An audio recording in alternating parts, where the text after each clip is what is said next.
கொடுப்பா உங்க மனது நோகாதபடி விளையாடணும் எழுதி கொடுக்கணுமா எப்படி? இன்னைக்கு எபிசோட்ல இருந்து கண்டென்ட் எடுக்கிறது குழம்பி போன கொட்டையில இருந்து மீன் பிடிக்கிற மாதிரி தான் இருந்துச்சு. கொஸ்டின் கேக்குற விஜய் சேதுபதி குழம்பி, அதுக்கு பதில் சொல்ற கண்டஸ்டன்ட்டும் குழம்பி, பாக்குற நாமளும் குழம்பி, தலையை பிச்சுக்கிற மாதிரி தான் இருந்துச்சு. ஆனா நான் உங்களுக்கு குழப்பாம தெளிவா சொல்றேன் வாங்க. எபிசோட் ஸ்டார்டிங்லயே நேத்து ஒஸ்ட் பெர்ஃபார்மர்னு செலக்ட் ஆன ஆதிரையும் அரோராவையும் ஜெயில வச்சு பூட்டினாங்க. ஆனா அங்கேயும் போய் நம்ம வாட்டர்மெலன் ஸ்டாரும் துஷாரும் மாத்தி மாத்தி கடலை போட்டுட்டு இருக்காங்க அரோரா கிட்ட. அப்படியே கட் பண்ணா சுபிக்ஷா கிச்சன்ல உட்கார்ந்து சாப்பிட்டு இருந்தாங்க. அப்ப கம்ருதீன் சுபிக்ஷா கிட்ட போய், நீ விளையாண்டு டர்ட்டி கேமா தெரியல, நான் ரெஸ்ட் ரூம் போகும்போது நீ எனக்கு கத்தியால குத்துனது உனக்கு டர்ட்டி கேமா தெரியல, நான் உங்களை மாதிரி ஓட்டு வாங்கி ஒன்னும் கேப்டன்சி டாஸ்க் விளையாடல, கஷ்டப்பட்டு டாஸ்க் விளையாடி ஜெயிச்சு இங்க வந்திருக்கேன், எனக்கு ஒண்ணுக்கு வருதுன்னு ரெஸ்ட் ரூமுக்கு போகும்போது அந்த கேப்ல வந்து முதுகுல குத்துற மாதிரி குத்துறியே, உனக்கு அறிவு இல்ல? ஆனா நீங்க கேர்லெஸ்ஸா இருந்தீங்க, அதனால குத்திட்டோம். கேம் படி அதான ரூல்ஸ், நீங்க பாக்காதப்ப குத்தணும்ன்றதான ரூல்ஸ், அதெல்லாம் ஏத்துக்க முடியாது. நீ விளையாண்டு டர்ட்டி கேம், சீப் கேம், மட்டமான கேம், அறிவில்லாத கேம், அப்படி இப்படின்னு கண்ணா பின்னா திட்டிட்டு இருக்காரு கம்ருதீன். ஓட்டு வச்சு நாங்க இங்க வரல, புரியுதா? நான் கஷ்டப்பட்டு உழைச்சி நான் கண்டென்ட்டா வந்திருக்கேன். தைரியம் இருந்தா நேருக்கு நேரா மோதணும். இதுக்கு நடுவுல ரம்யாவை பார்த்தேன். ரம்யா, நீ என் கூட சண்டை போட தகுதியே கிடையாது, நீ யாருன்னு எனக்கு தெரியாது, உனக்கு எனக்கு கனெக்டே ஆகாது. கம்ருதீன் அண்ணா உங்களை எனக்கு ரொம்ப பிடிக்கும், நீங்க தானே என் அண்ணா, அப்படி இப்படின்னு சொல்லிட்டு பின்னாடி வந்து குத்தி சீப் கேம் விளையாடுற. ஏய், ஓட்டு வாங்கறதுக்காக நடிக்காத, அப்படி இப்படின்னு ரம்யாவை பார்த்து எகிரிக்கிட்டு போனாரா? ஏய், என்ன மரியாதை இல்லாம ஏன்னு வார்த்தை விடுற, இன்னும் தேவையில்லாம வார்த்தையில விட்டுட்டு இருக்க. யாரும் உங்ககிட்ட ஃபேக்கா இருந்தாங்க? இப்படிப்பட்ட அண்ணனுக்கு தேவையில்லை, போன. ஏ ஃபேக்கு ஃபேக்கு போடி ஃபேக்கு, கம்ருதீன் அண்ணா ரொம்ப பிடிக்கும் அப்படி இப்படி சொல்லிட்டு பேக்ல வந்து குத்துற, போடி ஃபேக்கு. கம்ருதீன் அண்ணா எனக்கு ரொம்ப பிடிக்கும். கம்ருதீன் அது வாயில சொல்லக்கூடாது, மனசார சொல்லும். இப்படியே சுபிக்ஷா கிட்ட சண்டை போட்டு, ரம்யா கிட்ட சண்டை போட்டு, அடுத்ததான் ஆதிரை கிட்ட போறாரு. ரெஸ்ட் ரூம் போகும்போது கேவலமா வந்து பின்னாடி குத்துற. ஏய், உனக்கு அக்கறை இருந்தா பக்கத்துல இருந்து பாத்துருக்கணும். ஆக்டிவிட்டிக்கு யாரு கூப்பிட்டாங்க? ஏய், பிக் பாஸ் கிட்ட போய் கேளுடா.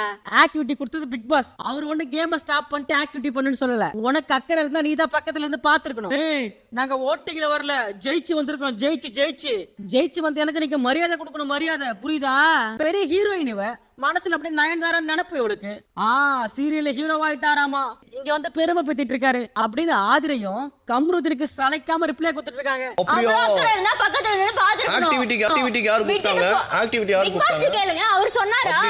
அப்படியே கட் பண்ணா லிவிங் ஹால்ல நம்ம வினோத் இருக்காருல்ல, அவர் இடுப்புல சொருவி வச்சிருந்த கத்தி எடுத்து சபரிக்கு தெரியாம சபரி உருவ பொம்மையிலே குத்திட்டாரு. அதன்படி 3 கத்தி சொருவினதுனால சபரி எலிமினேட்டட். இப்ப கடைசியா கனி தான் அந்த டாஸ்க்ல வின் பண்ணாங்க. இத பார்த்த உடனே பிக் பாஸ் டீம்ல இருக்கிற அன்பு கேங் இருக்குல்ல, அவங்க எல்லாரும் சேர்ந்து ஒரே குஷியா செலிப்ரேட் பண்ணிட்டு இருக்காங்க. அப்படியே கட் பண்ணா பார்வதிக்கும் கெமிக்கும் ஒரு மிட் நைட் கான்வர்சேஷன். இப்ப பார்வதி என்ன சொல்றாங்க, நீ கேம்ல அப்படி இழுத்து பிடிச்ச விளையாடல, அப்ப நீ என்ன டச் பண்ணும்போது என்னோட எக்ஸ் என்ன அபியூஸ் பண்ணதெல்லாம் ஞாபகம் வந்தது, நான் அதனாலதான் வாங்கிட்டு அப்படி பிஹேவ் பண்ணேன். ஆனா இந்த கேம் போக போக இந்த கேம் இப்படிதான் இருக்கும் அப்படின்னு சொல்லிட்டு மைண்ட் செட்டுக்கு வந்துட்டேன். அதனால இதுக்கப்புறம் சரி வாங்கடா, யார் வேணா வாங்க, அடிச்சு நவுத்துறேன் அப்படின்ற முடிவுக்கு வந்துட்டு அப்படின்னு சொல்லி 2 பேரும் மாறி மாறி சமாதான புறாவ பறக்க விட்டுட்டு இருந்தாங்க மிட் நைட்ல. அடுத்து வெளியே கார்டன் ஏரியாவுல நம்ம புரணி கேங். இன்னைக்கு யார பத்தி புரணி பேசினாங்கன்னா விக்கல்ஸ் விக்ரம். அப்ப பாரு என்ன சொன்னாங்கன்னா, இந்த விக்கல்ஸ் விக்ரம் இருக்கான்ல, அவன் பயங்கரமா பிரெயின் வாஷ் பண்றான். இந்த மூல செலவு செய்யறாங்கல்ல, அதுல நம்பர் 1 அவன் அழகா மத்தவங்களுக்கு ஃபேவரா பேசுற மாதிரி பேசி இந்த சுபிக்ஷா வியானா இருக்காங்கல்ல, அவங்க 2 பேரும் அழகா கைக்குள்ள வச்சிருக்கான். பிரெயின் வாஷ் பண்றதுல நம்பர் 1 விக்கல்ஸ் விக்ரம். முடிஞ்ச அளவுக்கு பிரெயின் வாஷ் பண்ற ஸ்ட்ராட்டஜி அவனது.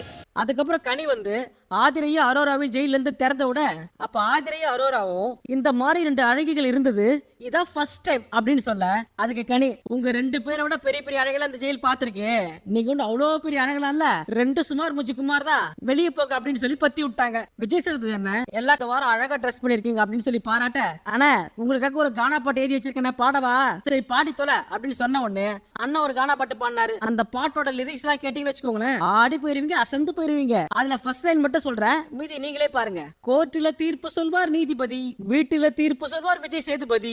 எப்படி பதி பதி நல்லா இருக்குல்ல? கோர்ட்டுல தீர்ப்பு சொல்வார் நீதிபதி, நம்ம வீட்டுக்கு தீர்ப்பு சொல்வார் சேதுபதி. அது மட்டும் இல்ல, இந்த எபிசோட்ல கானா வினோத்தும் எஃப்ஜேவும் சேர்ந்து கானா பீட் பாக்ஸ்னு ஒரு புது ட்ரெண்ட் அறிமுகப்படுத்த போறாங்களாம். அது எப்படி இருக்கும் அப்படின்றத போ பாப்போம். எடுத்த உடனே அண்ணன் விக்ரம பார்த்து, சார் சின்ன சின்ன விஷயத்துல ரொம்ப எமோஷனல் ஆகாதீங்க சார், வெங்காயத்தை எடுத்து வச்சா ஒரு சின்ன விஷயம், அதுக்கு போய் இவ்வளவு ரியாக்ட் பண்றீங்களா அப்படின்னு சொல்லி விக்கல்ஸ் விக்ரம் சாப்பாட்டுக்கு எழுதாருல, அதுக்காக அட்வைஸ் பண்ணிட்டு இருக்காரு அண்ணன். அடுத்து கம்ருதீன் எழுப்பி, என்ன கம்ருதீன் என்னாச்சு உங்களுக்கு, எப்ப பாரு ஏதாவது பிரச்சனை பண்ணிட்டே இருக்க அப்படின்னு சொல்லி கேட்க, அதுக்கு கம்ருதீன், சார் இந்த சுபிக்ஷா இருக்காங்கல்ல சார், ரொம்ப அன்ஃபேரா கேம் விளையாடுறாங்க சார், நான் ரெஸ்ட் ரூம் போற கேப்ல குத்திட்டாங்க சார், யாருமே ஃபேரா விளையாடல சார். ஓ யாரும் ஃபேரா விளையாடலையா? அப்ப ஃபேரா விளையாடுறதுன்னா என்ன தப்பு, நீங்களே கொஞ்சம் சொல்லுங்களேன். அதுவா சார்? இப்ப நான் ஃபேரா விளையாடணும் அப்படின்னா எல்லாரும் இருக்கும் போது சார் குத்தி இருப்பேன், எல்லாம் என்ன பார்க்கும் போதா குத்தி இருப்பேன். அதை விட்டுட்டு நான் ரெஸ்ட் ரூம் போகும்போதெல்லாம் குத்தி இருக்க மாட்டேன் சார். ஓ, அந்த 3 பேர்ல நீங்க இல்லைன்னா கூட நீங்க அப்படிதான் பண்ணிருப்பீங்க. ஆமா சார், நான் ரொம்ப நேர்மையா நடந்துப்பேன் சார். நடுவுல பிக் பாஸ் ஒரு ஆக்டிவிட்டி கொடுத்தாரு சார். அந்த டைம்ல என் ஃபோக்கஸ் லைட்டா ஷிஃப்ட் ஆயிடுச்சு, அந்த கேப்ல குத்திட்டாங்க சார். அப்ப பிக் பாஸ் ஆக்டிவிட்டி கொடுத்தது தப்பு. அப்ப நம்ம அண்ணன் விக்கல்ஸ் விக்ரம எழுப்பி கொஞ்சம் ஸ்டோர் ரூம்ல போயிட்டு அந்த ரூல் புக் இருக்கும் அதை கொஞ்சம் எடுத்துட்டு வாங்க அப்படின்னு சொன்னாரா. இவரு எடுத்துட்டு வர போனாரு. சரி, அந்த கேப்ல சும்மா இருக்கே அப்படின்னு அந்த கேப்ல கலை எழுப்பி, கலை இங்க இருக்காரா? கலை இங்க இருக்க மாதிரி எனக்கு தெரியலையே, கடந்த 1 வாரமா கலை எங்க இருக்காருன்னு தெரியல, ஏதாவது மந்திரகத்தில போட்டு ஒளிஞ்சிருக்கியா அப்படின்னு சொல்லி கலை ஒரு கொட்டு. நான் வாரம் முழுவதும் பார்க்கவே இல்லை.